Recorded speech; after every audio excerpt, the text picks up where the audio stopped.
অনেকের ধারণা পাহাড়ি সব ডেস্টিনেশনের লিস্ট এবার শেষ। আরে ভুল করছেন, উত্তরবঙ্গের অজানা গন্তব্যের লিস্ট কখনো শেষ হতে পারে না। আজ আপনাদের নিয়ে যাব উত্তরবঙ্গের কোলে জঙ্গল, পাহাড় ও নদী দ্বারা বেষ্টিত এক ছোট্ট গ্রাম যোগীঘাটে। অনেকেই ঘিঞ্জির জন্য দার্জিলিংয়ে যেতে চান না।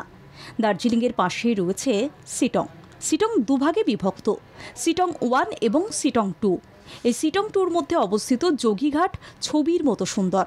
সত্যি মানুষ যে কেন নিজের সুন্দর রাজ্য ছেড়ে অন্য রাজ্যের পাহাড় ও নৈসর্গিক দৃশ্যের লোভে পড়ে ঘুরতে চান তা বোঝা দেয়।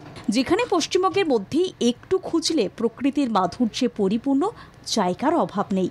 যোগীঘাট সমুদ্র পৃষ্ঠ থেকে 3000 ফুট উঁচুতে অবস্থিত।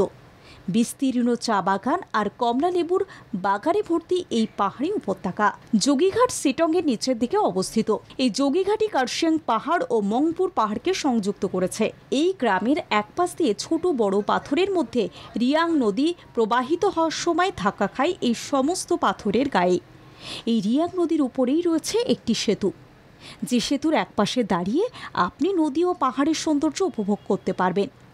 যোগীঘাটের মায়াবী প্রকৃতির সৌন্দর্যকে আরও বাড়িয়ে তোলে এখানকার সর গাছের বন। পাহাড়ের ধাপে ধাপে এখানে চাষাবাদ হয়ে থাকে। খুব কম সংখ্যক জনবসতি রয়েছে এখানে। মংপুর পাহাড়ে সিংকোনা গাছের চাষও দেখতে পাবেন। এখানে ব্রিটিশ আমল থেকে সিংকোনা চাষ হয়। রিয়াং নদীর চারপাশ সবুজে ঘেরা। এখানে আপনি চাইলে পিকনিক করতে পারবেন। যোগীঘাটে যে কম সংখ্যক বাড়ি রয়েছে, সেই বাড়িগুলির মধ্যে হোমস্টের ব্যবস্থাও রয়েছে। তাই রাত্রি যাপনের ক্ষেত্রে আপনার কোনো অসুবিধা হওয়ার কথা নয়।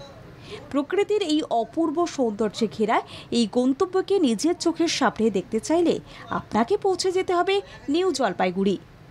আবার আপনি শিলিগুড়ি হয়েও গাড়ি ভাড়া করে পৌঁছে যেতে পারবেন যোগীঘাটে।